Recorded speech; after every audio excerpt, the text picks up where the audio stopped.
Ali je Tovka imala šta? Imala organizaciju Pa, rada i bavljanja fudbalom. zato su je svi pravi ljubitelji fudbala voleli. A ja sam je nazivao švalerkom.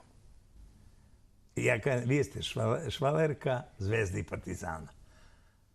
Pola uprave Zvezdino, pola uprave Partizano što oterano je predstavljalo Ovka Beograd.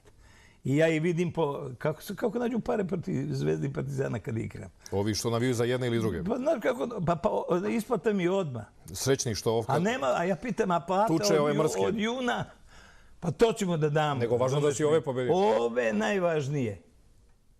I tačno znaš koji su zvezdaši i koji su partizanovci, da se razumemo. Drugo, oni su voleli taj klub. Oni nisu mnogo... To su sve bili sem sekretarica, treneri, zaposleni. Amaterski radnici? Sve amateri u upravi. Niko nije tu...